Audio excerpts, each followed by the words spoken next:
Radio Orient présente Pluriel. Pluriel animé par Loïc Barrière. L'invitée de Pluriel est Fadila Mehal, présidente et fondatrice des Mariannes de la Diversité. Vous êtes également membre de la direction du MoDem. Bonsoir. Bonsoir. Fadila Mehal, j'aimerais qu'on aborde la question qui a été au cœur de l'actualité en France cette semaine, les déclarations de Manuel Valls, selon qui seule une minorité de Roms veut s'intégrer en France. À gauche, il y a eu beaucoup de responsables politiques qui se sont émus. Vous qui êtes une centriste, on sait que vous avez passé votre vie à militer pour la diversité, pour le vivre ensemble. Qu'est-ce que vous pensez de ces propos du ministre de l'Intérieur sur les Roms ? Mais écoutez, comme toujours, dans des moments de crise, on assiste à des surenchères. Et en effet, je l'ai souvent dit, attention que la crise ne mette pas en face des boucs émissaires. Et c'est tellement plus facile de parler de ceux qui viennent d'ailleurs. Et moi, j'observe heureusement que la majorité quand même de nos compatriotes sont ulcérés, en effet, par des propos qui ne visent en effet qu'à stigmatiser des populations. Qu'on aborde la question finalement, la possibilité de circulation dans l'espace de Schengen, c'est une vraie question aujourd'hui. Pour autant, la stigmatiser sur une population que chacun sait, ne vient pas par hasard sur les contrées limitrophes de leur pays, c'est parce qu'ils sont dans des conditions aussi très difficiles. Et en tant qu'humaniste, je ne peux être en effet que choquée par les propos, puisque d'une certaine façon, on offre un peu à la vindicte populaire ces populations dont on sait bien qu'elles sont européennes et qu'elles ont vocation aussi à pouvoir circuler librement. Donc pour vous, les Roms n'ont pas vocation à être renvoyés en Roumanie ou en Bulgarie pour reprendre encore l'expression de Manuel Valls. Écoutez, moi je suis pour ceux qui défendent la liberté, c'est-à-dire que c'est le choix de ces personnes de venir s'installer dans l'espace de Schengen. Ils sont européens. Après, en effet, il est toujours dans une période où en effet le chômage est très important, de voir où en effet il peut y avoir des possibilités d'insertion professionnelle les plus faciles. Et donc la question, elle se pose aussi par rapport à la volonté des personnes elles-mêmes. Et j'imagine que ceux qui franchissent les frontières, et je ne parle pas simplement des Roms, hein, moi je suis très sensibilisée, je suis une héritière de cette immigration. Donc des gens qui fuient leur pays. Vous êtes d'origine algérienne. Algérienne et mes parents sont venus s'installer dans les années 50 dans notre pays pendant la période des 30 glorieuses. Mais vous savez, il y en a beaucoup qui viennent aussi, ce sont des réfugiés politiques, donc qui viennent pour des raisons politiques. C'est le cas aussi de Manuel Valls, le ministre de l'Intérieur. Exactement, le franquisme a fait beaucoup pour l'implantation des Français d'origine espagnole. Et donc, je pense très honnêtement que c'est jamais de gaieté de cœur. L'immigration est vraiment une déchirure pour ces pays, pour ces populations. Et donc, s'ils le font, c'est pour éviter la chasseresse, c'est pour éviter que leurs droits ne soient pas bafoués, et puis aussi pour pouvoir manger. Donc aujourd'hui, la question qui se pose, c'est pourquoi les Roms viennent massivement dans les pays hors de la Roumanie et de l'Albanie, et qu'en l'occurrence, il y a un travail à faire avec les pays d'origine qui ne doivent pas s'exonérer des difficultés que rencontrent ces populations dans ces pays. Alors, qu'est-ce que vous répondez, Fadila Mehal, aussi à ces Français qui se plaignent de la présence de ces camps de Roms près de leurs habitations? Ils parlent d'une recrudescence, des cambriolages, de problèmes de vous saleté. savez, on a tous assisté à tous ces stéréotypes de voleurs de poules, les romanichels, si on veut employer encore des termes qui sont indignes. Moi, je remarque que nous sommes dans un pays de droit, et j'affirme que nous sommes dans un pays de droit, et qu'il y a aujourd'hui une politique qui vise à installer ces populations. Évidemment, s'ils le font de façon arbitraire et non conforme à la sécurité, évidemment, on ne peut que s'opposer à ça. Pour autant, je crois qu'il y en a beaucoup qui veulent être sédentarisés.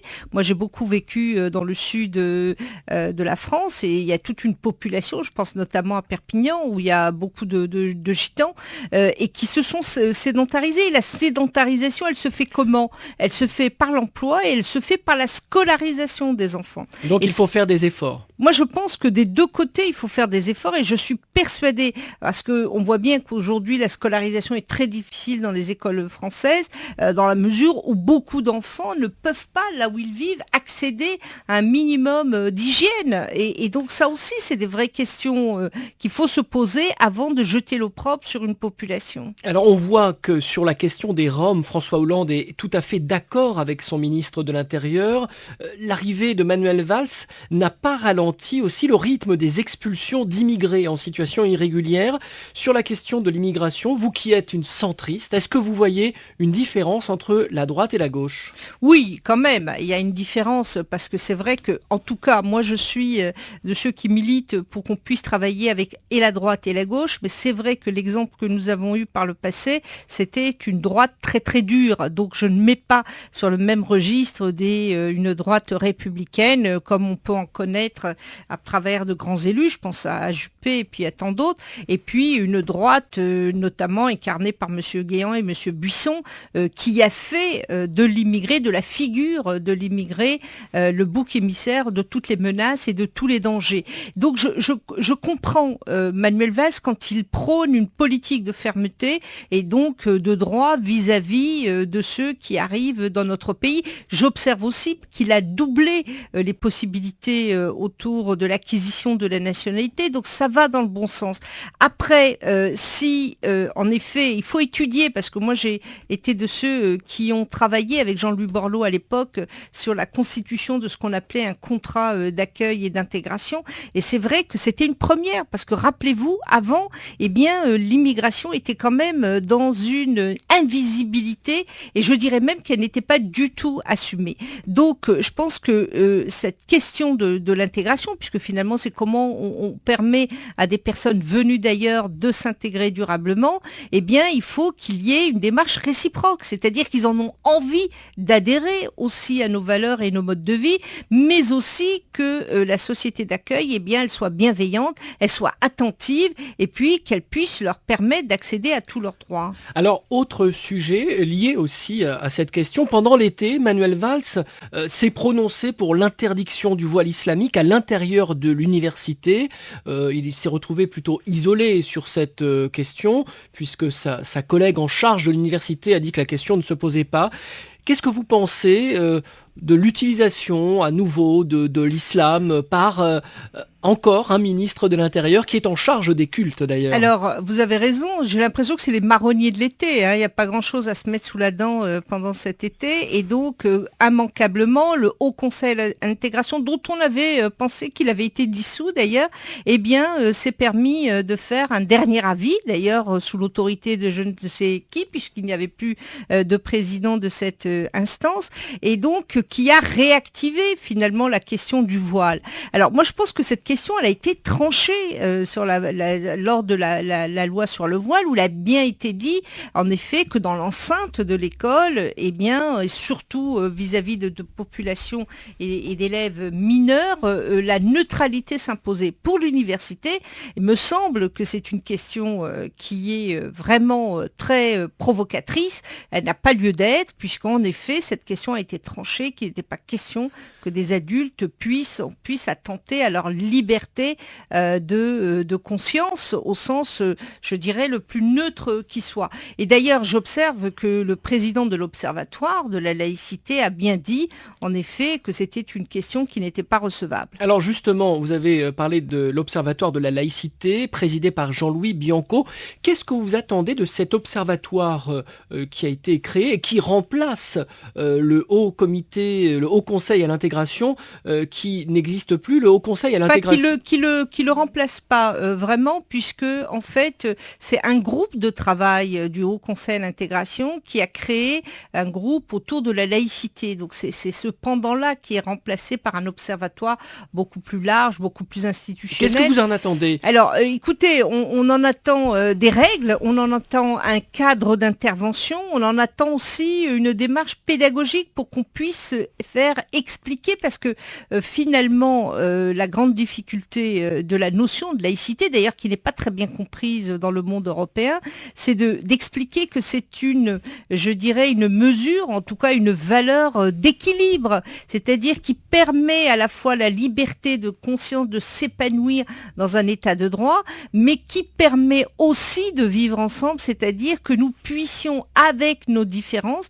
que nos différences ne se transforment pas en inégalité, nous puissions vivre ensemble et donc que chacun doit être respectueux de l'espace de l'autre. Est-ce que la loi de 1905 à laquelle tout le monde se réfère est toujours d'actualité? Écoutez, moi je le crois.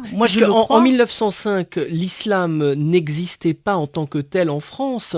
Le contexte de cette loi était très différent. Est-ce qu'il n'y a pas une possibilité de l'adapter, de la réactualiser?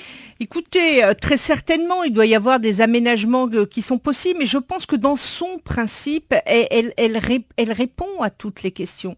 Et donc les questions qui sont posées aujourd'hui sont de quel ordre? C'est que chaque citoyen français, ou même qu'il ne soit pas de nationalité, puisse croire et puisse pratiquer sa religion dans des conditions à la fois de sécurité et, de façon tout à fait normale et tranquille. Et force est de constater, en effet, qu'il n'y a pas assez de lieux de culte. Et donc ceux qui aujourd'hui préfèrent voir s'édifier des monuments, mais qui soient aussi intégrés à un espace architectural que nous tenons d'un patrimoine, eh bien, sont tout à fait satisfaits que les musulmans ne prient plus ni dans les rues, ni dans les garages et ni dans les sous-sols. Donc ça, c'est un vrai principe. Idem pour toutes les questions de pratique, puisqu'on aborde ces questions très pratiques, de pouvoir consommer ou pas du halal. Moi, je pense qu'il y a des dispositions aujourd'hui dans toutes les cantines qui permettent à chaque élève de pouvoir pratiquer sa religion. Après, moi, je pense que ce qui tue un peu la laïcité, c'est toujours les surenchères, c'est toujours le radicalisme dans un camp comme dans l'autre, et que du coup c'est ça qui aujourd'hui, et ce sont souvent des personnes, je dirais des groupes de personnes très agissantes, parce que la majorité, moi je me souviens d'être arrivée dans les années 50, je peux vous assurer que ma mère faisait ses prières 5 fois par jour, ça n'a jamais posé de problème, nous allions comme tous mais aujourd'hui, les élèves... c'est pas tellement la question des prières qui pose problème, mais c'est mais par exemple les signes visibles. La possibilité de s'exonérer des programmes d'éducation physique ou de commenter certains programmes qui ne seraient pas en conformité avec la religion, c'est des choses qui n'existaient pas, puisque finalement nous sommes dans un lieu de savoir et de confrontation. Donc il faut savoir accepter, et c'est le sens d'ailleurs de notre laïcité assumée. Alors le problème, c'est que parfois la loi est floue sur certains sujets, notamment je pense à ces mères de famille qui sont vraiment très utiles à l'école, elles portent le voile et elles font de l'accompagnement scolaire, et on a besoin d'adultes pour faire des sorties scolaires. Certains veulent interdire à ces mamans voilées de faire des sorties scolaires. Vous, qu'est-ce que vous en pensez? Mais écoutez, moi je trouve que c'est un peu excessif, parce que encore une fois, vous savez, moi je fais beaucoup de différence entre ce que j'appelle la tradition et finalement une revendication identitaire qui serait plutôt d'ordre politique. J'observe que quand je connais bien la situation des Turcs, et c'est une communauté qui est relativement, je dirais, dans certaines régions de France, et qui pratiquent aussi, même de façon vestimentaire, beaucoup viennent de l'Anatolie, pratiquent le foulard. Enfin bon, ça ne choque personne, ça ne devrait choquer personne, parce que c'est un signe identitaire et culturel. Et si vous voulez qu'en effet, il puisse y avoir un phénomène d'assimilation au sens large, eh bien, il faut permettre à ces personnes de sortir, de travailler, de pouvoir accompagner des enfants. Alors après, quand c'est fait de façon paisible, parce que ça correspond à quelque chose qui est lié à un mode de vie, moi, je peux le comprendre tout à fait. Par contre, quand vous avez des revendications de jeunes filles qui sont nées ici, en France, et qui par finalement cet habillement, revendique une marginalité ou en tout cas quelque chose de spécifique, je pense qu'il faut y regarder de plus près. L'invitée de Pluriel est Fadila Mehal, présidente et fondatrice des Mariannes de la Diversité, membre de la direction du MODEM. On se retrouve dans quelques instants. Retour sur le plateau de Pluriel avec Fadila Mehal, présidente et fondatrice des Mariannes de la diversité. Vous êtes membre de la direction du MoDem. Vous avez été tête de liste MoDem à Paris aux élections régionales du 14 et 21 mars 2010 en Ile-de-France. Candidate aux élections législatives de 2012 dans la 9e circonscription de Paris. Donc on va 13e. parler de votre engagement politique après avoir parlé des sujets que vous connaissez bien, c'est-à-dire la question du vivre ensemble, mais j'imagine évidemment que tout cela est lié. François Bayrou avait appelé à voter pour François Hollande au deuxième tour de l'élection présidentielle. Vous également, ça n'était d'ailleurs pas vraiment une surprise. On sent aujourd'hui que François Bayrou est en train de s'orienter plutôt vers le centre-droit après avoir été au centre-gauche. Est-ce que vous pouvez nous expliquer la stratégie de François Bayrou ? Ça n'a pas l'air très cohérent pour tout le monde. Écoutez, pour nous, elle est très cohérente. J'observe que nous avons ce week-end nos universités où les débats seront très ouverts. Mais pour le moment, on a fait pas mal de rencontres au niveau de Paris. Donc je fais partie de l'équipe de Marielle de Sarnez pour les prochaines municipales 2014, puisque je suis vice-présidente du MoDem de Paris. Et si vous voulez, l'analyse que nous avons fait après 18 mois finalement de gouvernement, parce que nous avions appelé à l'alternance, en tout cas à titre personnel pour François Bayrou et pour moi-même, eh bien force est de constater que nous avons eu beaucoup de désillusions. Vous savez, c'était simplement la semaine dernière, j'étais avec une autre association qui s'appelle La Parité, j'ai fait signer une pétition qui a recueilli plus de 100 000 signataires pour le non-cumul des mandats. Et vous avez vu ce qui s'est passé au Sénat, où finalement la loi est passée avec un amendement spécifique pour permettre aux sénateurs de s'exonérer finalement de ce dispositif. Avec beaucoup de sénateurs socialistes, effectivement, qui sont totalement opposés à cette loi. Et même, moi j'ai été auditionnée, je vous donne cet exemple parce que je suis une féministe convaincue, c'est un des points sur lesquels j'étais très attentive, et j'ai été auditionnée par M. Borgel à l'Assemblée nationale qui m'expliquait pourquoi, finalement, même si la loi passait, elle ne passerait pas en 2014, mais en 2017. Et je ne vous parle pas de la loi pour les élections locales des étrangers.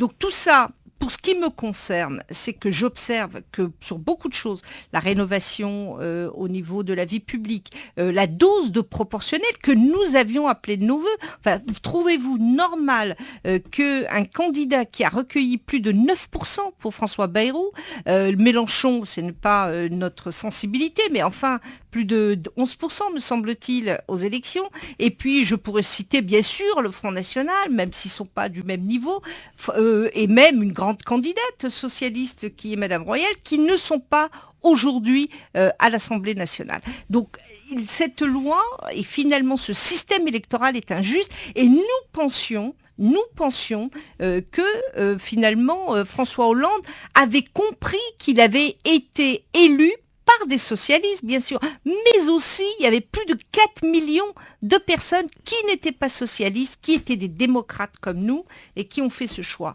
Il n'avait fait aucune promesse aux démocrates. Il avait fait la promesse, je vous le rappelle, de la dose de proportionnelle. Il avait fait le choix d'aller dans le sens d'une réduction de la dette. On ne voit pas très bien aujourd'hui le cap qui est suivi.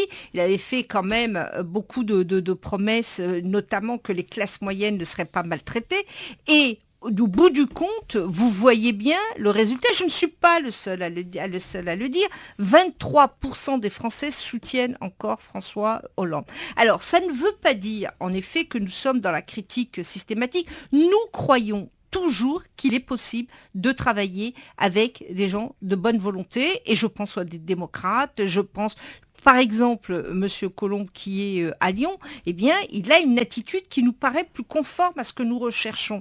Tout comme M. Juppé, qui est à Bordeaux et qui, en effet, est un grand homme d'État. Mais ça pourrait se traduire comment ? Vous appelez toujours à un gouvernement gauche-droite ? Nous appelons aujourd'hui, il y a une telle crise, nous appelons à quelque chose qui refonde un peu tout le centre et toutes les idées centristes. Vous savez que quand le centre est fort, eh bien c'est les extrêmes qui baissent. La preuve, c'est que les deux partis, l'UMP tout comme le PS, sont prisonniers de leurs extrêmes. L'UMP aujourd'hui est taraudé, est en train d'exploser à cause de la question de du Front National. Et vous voyez bien aujourd'hui que le PS est à la recherche de son extrême gauche.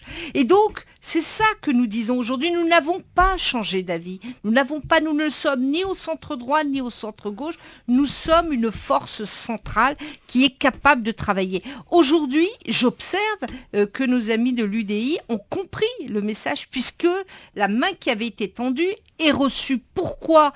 Parce qu'ils ont compris que s'ils veulent exister une voie humaniste, elle doit être à côté de l'UMP. Et vous savez, le seul candidat centriste à l'époque qui n'a pas été soutenu par les centristes puisqu'ils ont fait le choix de Nicolas Sarkozy, eh bien aujourd'hui Jean-Louis Borloo, que je connais bien puisque j'ai été sa conseillère, comprend, il le dit fermement, il faut aujourd'hui qu'il y ait une force centriste. Donc c'est pas nous qui avons changé, c'est que nos idées aujourd'hui elles sont en train d'être reprises en compte. Oui, mais Fadila Meal, quand vous écoutez des socialistes de base, aujourd'hui parfois ils sont un peu déçus par François Hollande parce qu'ils trouvent qu'il est trop centriste, pratiquement qu'il applique le programme de François Bayrou.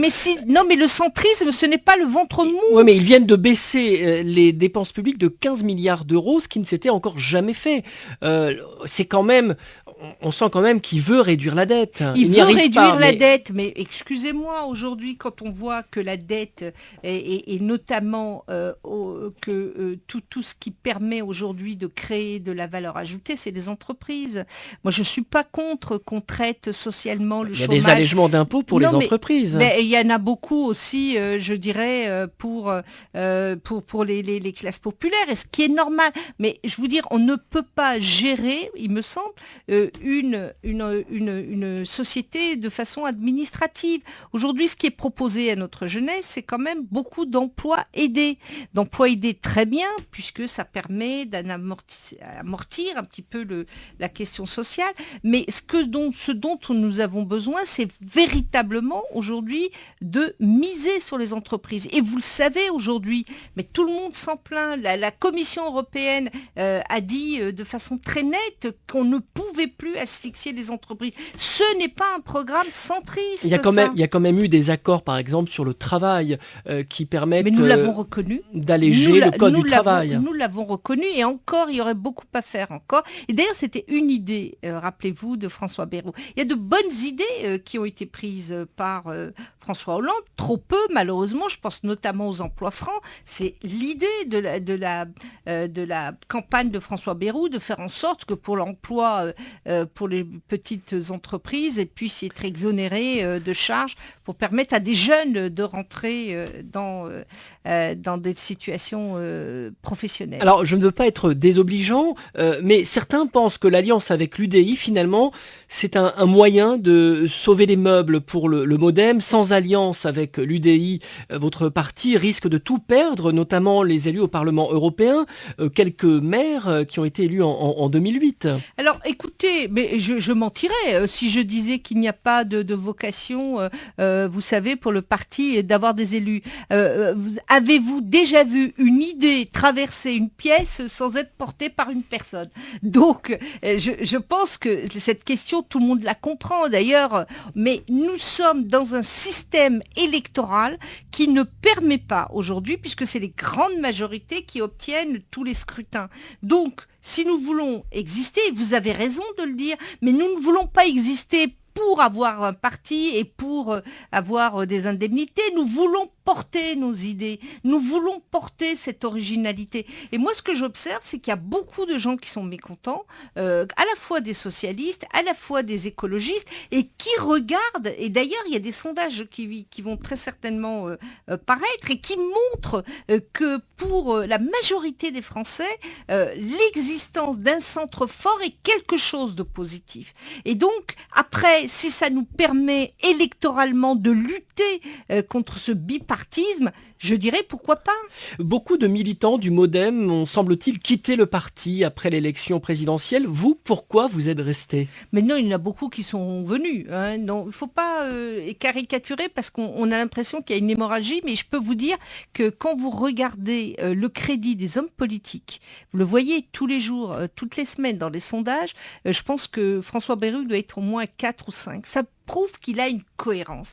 Et moi, j'aime les politiques qui ont des cohérences. Et donc, ça ne veut pas dire que c'est quelqu'un qui est obtus et absolument dogmatique, mais il dit une chose simple. Mais regardez dans votre propre famille, vous êtes capable de travailler quand l'intérêt général le commande avec des gens qui se disent de droite et de gauche. Est-ce vrai dans la réalité? Est-ce vrai dans le système politique? Malheureusement, non. Donc c'est ça qu'il faut changer. Mais nous n'allons pas reprendre l'éternel bloc contre bloc pour pouvoir satisfaire le mode électoral. Et donc, j'aime la cohérence, j'aime les gens qui sont pas têtus, mais qui sont, je dirais, congruents, c'est le terme qui conviendrait, et qui sont capables aujourd'hui d'accepter d'être seuls à un moment donné. Regardez, je vais vous donner un exemple. Tout le monde nous dit aujourd'hui c'est l'ancienne UDF qui revient. Non! L'UDF est morte. Elle est morte parce qu'en 1998, il y a une ligne qui a été franchie autour du Front National. Rappelez-vous. Les élections régionales? Rappelez-vous des élections de 98 avec Millon et tant d'autres qui ont pactisé, qui ont fait des listes. Eh bien, cette ligne jaune, nous l'avons maintenue à l'époque pour certains centristes qui ont refusé cette alliance. Deuxième moment où, quand je vous parle parfois de solitude, c'est quand il s'est agi de créer l'UMP et que François Bayrou, c'était en 2002, le premier, le seul est parti à Toulouse. Rappelez-vous sa phrase qui revient souvent en boucle. Quand nous pensons tous la même chose, c'est que nous ne pensons rien. Et il a dit, il faut aujourd'hui que l'identité, que la spécificité, que l'humanisme du centre, elle reste indépendante. Et rien aujourd'hui dans ce que nous vivons nous met en situation de renier ce que nous avons dit. Alors, dans l'ADN des centristes, il y a l'Europe. Et on sent aujourd'hui que l'Europe est accusée par beaucoup de Français de tous les maux de notre société. Comment lutter contre ce sentiment anti-européen et, je dirais, gagner des élections? Vous avez raison. Je ne vais pas dire le contraire. L'Europe a pris sa vision la plus technocratique. C'était un idéal formidable. Un idéal démocratique, un idéal philosophique.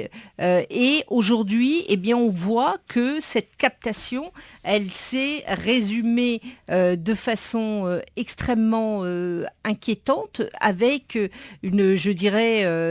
un pouvoir qui s'est monopolisé au détriment des Européens et au détriment des nations. C'est une réalité. Vous savez, notre slogan pour les prochaines européennes, c'est changer l'Europe pour sauver l'Europe.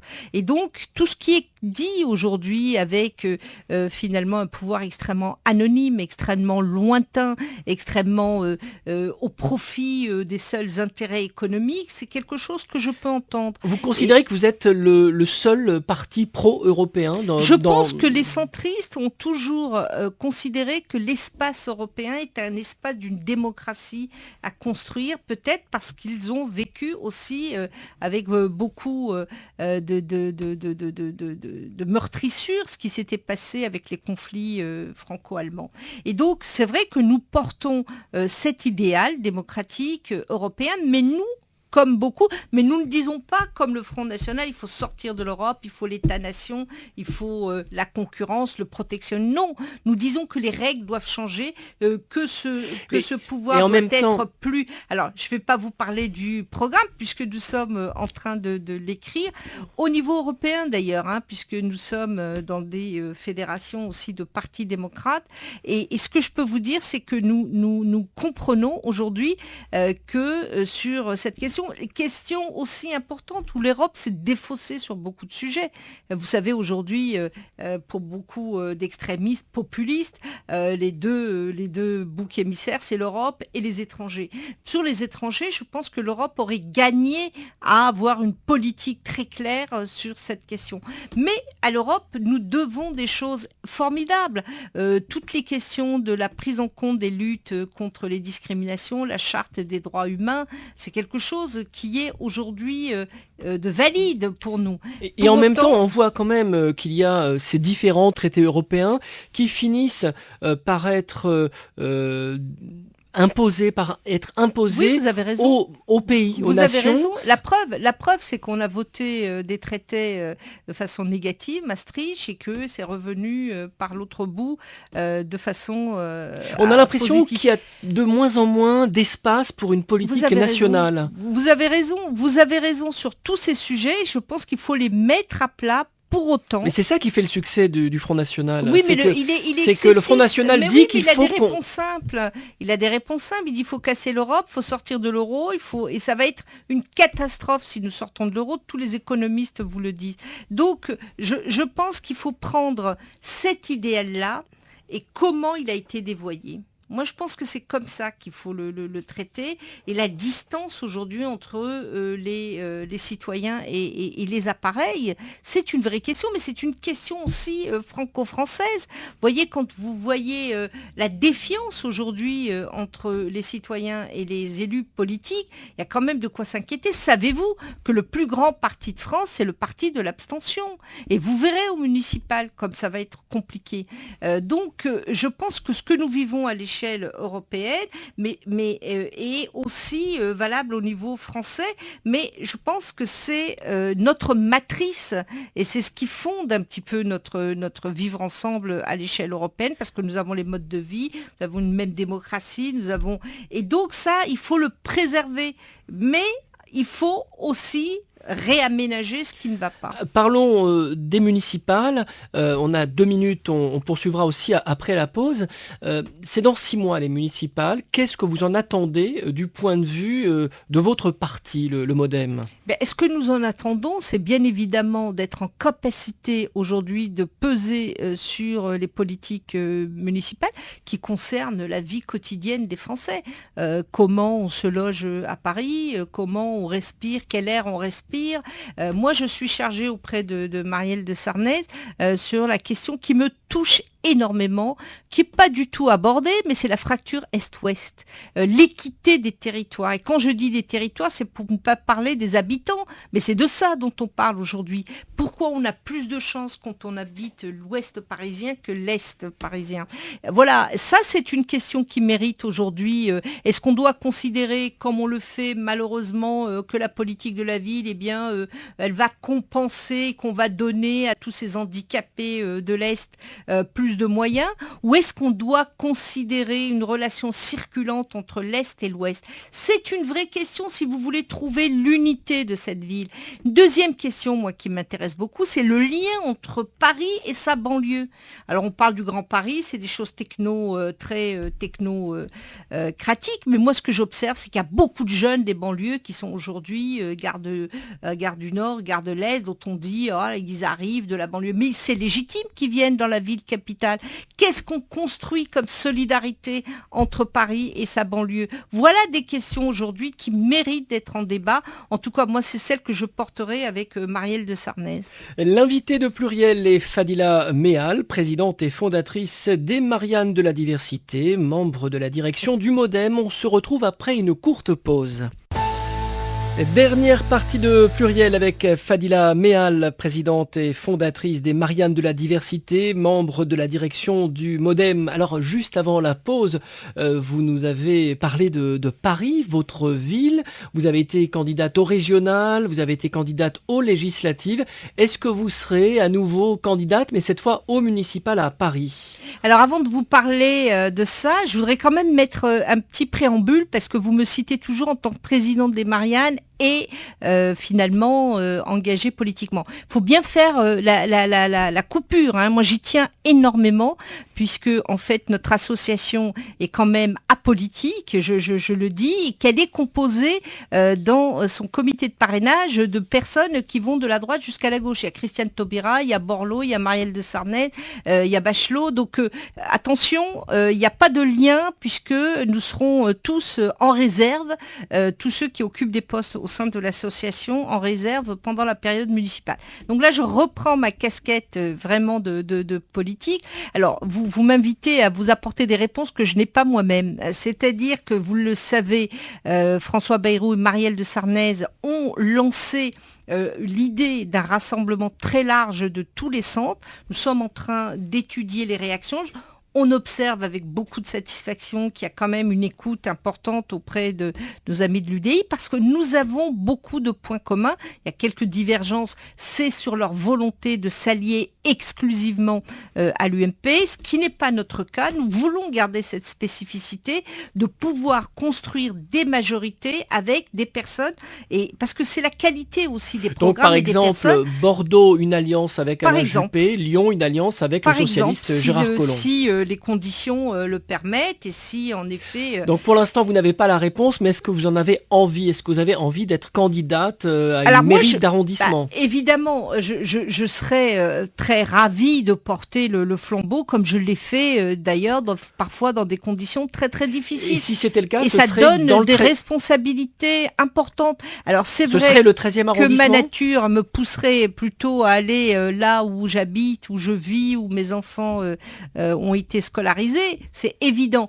Après, il y a des considérations plus importantes et puis voir un peu s'il n'y a pas d'autres candidats qui peuvent en effet représenter notre parti. Mais en tout cas, je suis dans l'équipe de Marielle de Sarnez. Je vous l'ai dit sur cette question qui me tient beaucoup à cœur de la fracture Est-Ouest, dont je rappelle que c'est quand même une fracture à la fois économique, sociale, ethnique.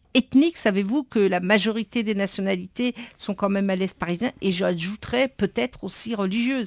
Donc c'est quelque chose d'important. Après, vous savez, viendra le moment, une fois que le programme sera fait, viendront le moment des équipes.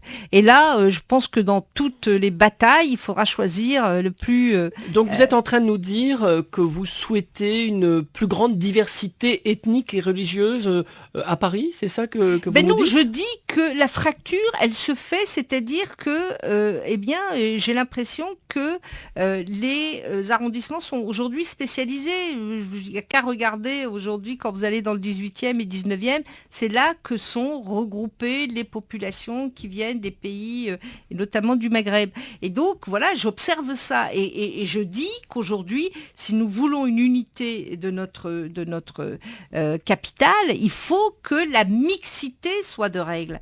Il faut que l'égalité des territoires... Et ça, un maire est en capacité de le faire? Bien sûr, ça peut se décréter? Ça existe, les politiques de peuplement. Il ne suffit pas de donner des logements sociaux et vous exonérer en disant que vous avez 20% de logements sociaux. Si 40% de ces logements sociaux sont dans l'Est parisien, ça pose la question de l'Ouest et de sa contribution. Et donc un maire de Paris a vraiment la capacité d'imposer aux maires récalcitrants, je pense par exemple au 15e, au 16e arrondissement, il a la possibilité vraiment de leur imposer de faire des logements sociaux. Oui, j'en suis persuadée. Puisque nous, ce que nous voulons mettre en place, c'est finalement cette possibilité de guichet unique au niveau de Paris et au niveau, je dirais, de la Grande Couronne, et la possibilité d'avoir une traçabilité, puisqu'on ne sait jamais comment aujourd'hui sont attribués les logements sociaux. Comment vous voyez le début de cette campagne municipale? On en parle beaucoup avec la primaire qui a lieu à l'UMP. Anne Hidalgo a été désignée à l'unanimité par le Parti socialiste. C'était la seule candidate. Comment vous voyez ce duel? Car on a l'impression que les autres candidats vont plutôt faire de la figuration. Ils vont essayer évidemment d'apporter leurs idées, mais quand on regarde les sondages, ça va vraiment se passer entre Anne Hidalgo et Nathalie Kosciusko-Morizet. Vous savez, les centristes seront en embuscade. Moi, je suis très ravie d'une chose, c'est que le futur maire de Paris sera une femme.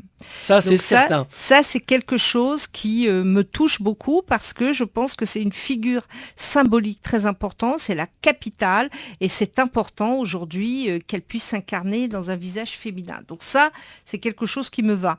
Après, vous avez raison de dire, c'est le système électoral qui veut ça, c'est que les deux grands partis, mais vous savez, il y aura très certainement des surprises puisqu'il y a les centristes qui sont unis, compteront énormément pour l'élection du maire. Et puis, il y a aussi ce point d'interrogation avec le Front National. Et moi, ce que je peux vous dire, c'est pour les connaître un petit peu l'une et l'autre, eh bien, c'est vrai que Anne Hidalgo a fait un parcours sans faute, puisqu'elle a été à l'ombre de la Noé. Donc, c'est aussi... Il y a quand même aussi un souci de chez Anne Hidalgo de présenter vraiment des candidates et des candidats dans chaque arrondissement. Je pense que la question de la parité est tranchée. Moi, j'ai écouté un peu les propositions des unes et de l'une et de l'autre. En effet, c'est quelque chose sur lequel elles ne reviendront pas et je pense que la diversité sera aussi très présente. Après, c'est les parcours. Est-ce que, entre Anne Hidalgo, qui a été une héritière, c'est pas faire injure que de dire qu'elle a été portée, accompagnée par Bertrand de Noé, dont on peut dire qu'il a été aussi un grand-maire.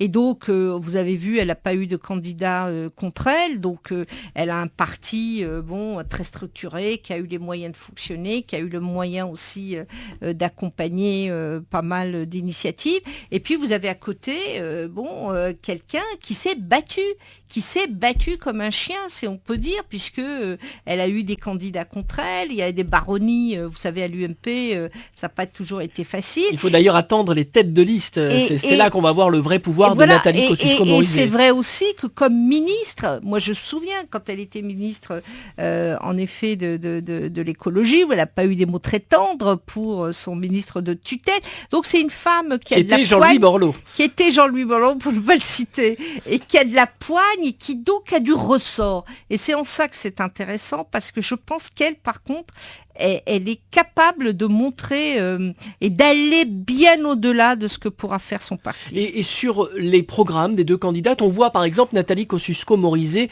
insister beaucoup sur la question de la sécurité. Vous pensez que c'est une priorité des Parisiens ou bien c'est la deuxième, troisième, quatrième priorité ? Moi, je pense, comme Marielle, que la première priorité, c'est le plan Marshall du logement. Parce que là, il y a vraiment un vrai problème aujourd'hui de liste d'attente, de mixité, de logements insalubres, de difficultés pour les jeunes et notamment des étudiants de se loger. Moi, je crois que c'est la première des premières. Après, il y a la question de la sécurité qui apparaît à Paris de façon un peu importante et pas simplement cosmétique ou anecdotique. Vous savez, moi, je suis dans un arrondissement où dans mon immeuble même, depuis 6 mois, j'en ai eu 4 cambriolages. Et je ne vous cache pas les difficultés des uns et des autres par rapport, des difficultés d'infraction, des choses comme ça. Il y a vraiment une question maintenant qui devient assez importante, d'autant plus que nous avons une image à l'extérieur. Nous sommes une capitale et que aujourd'hui l'image de marque de cette ville, elle est très importante en rapport avec l'impact. Elle s'est dégradée ? Je pense qu'elle s'est dégradée. La preuve, c'est que on entend ici et là beaucoup de touristes étant très apeurés parce qu'il y a eu quand même des choses qui se sont passées. Je veux pas revenir sur les faits divers, mais je pense que c'est une question qui doit être assez préoccupante. Il faut rétablir les arrêts anti-mendicité, comme le souhaite Nathalie Kosciusko-Morizet. Moi, je ne suis pas choquée outre mesure si ça permet d'éradiquer des réseaux mafieux qui aujourd'hui font, leur beurre d'une certaine façon avec des familles démunies et qui sont dans un système presque d'exploitation et d'esclavagie. Si ça vous permet en termes de juridique, de pouvoir poursuivre et pouvoir, je dirais, aller au-delà pour libérer finalement ces familles, ça ne me gênerait pas.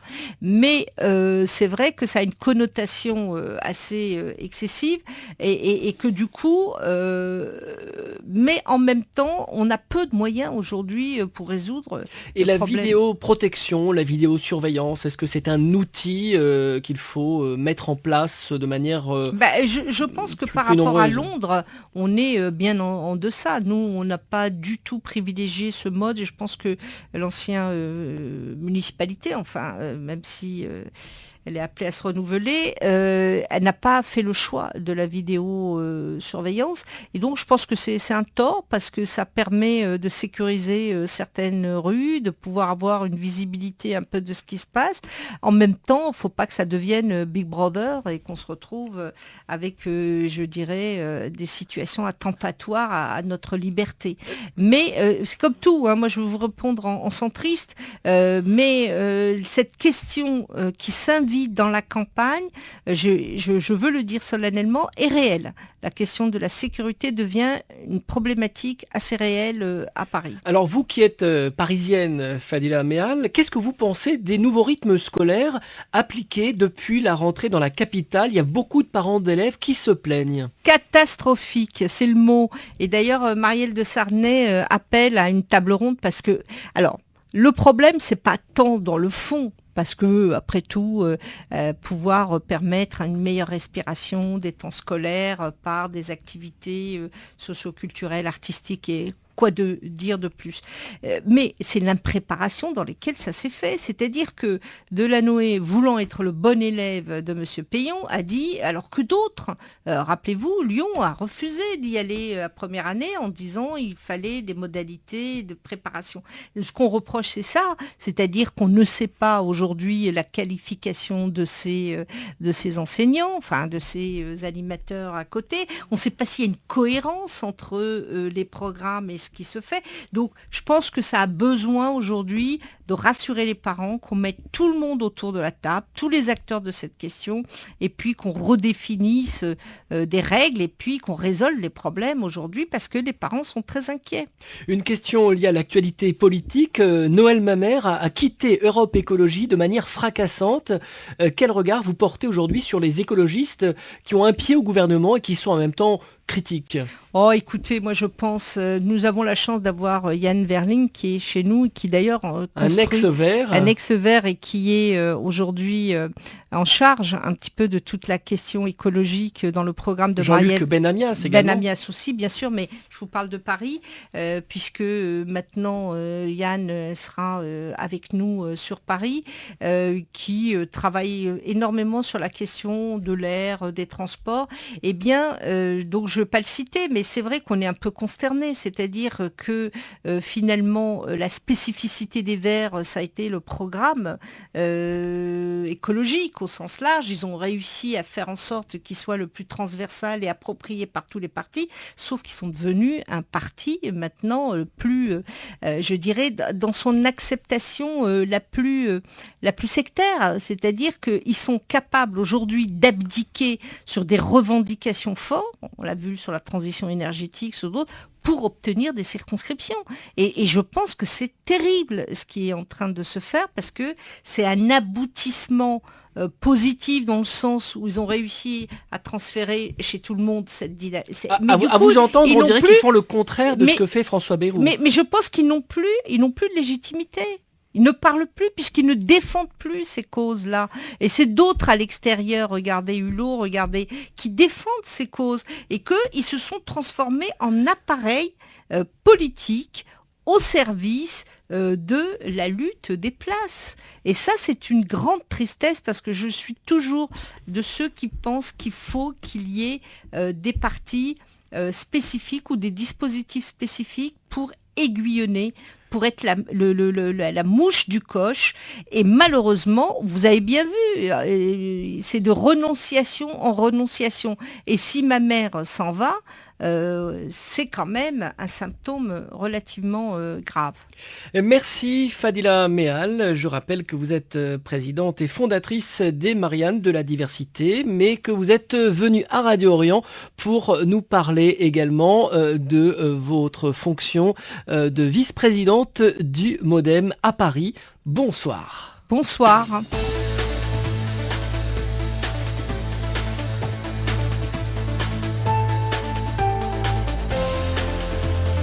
C'était Pluriel, une émission hebdomadaire présentée par Loïc Barrière.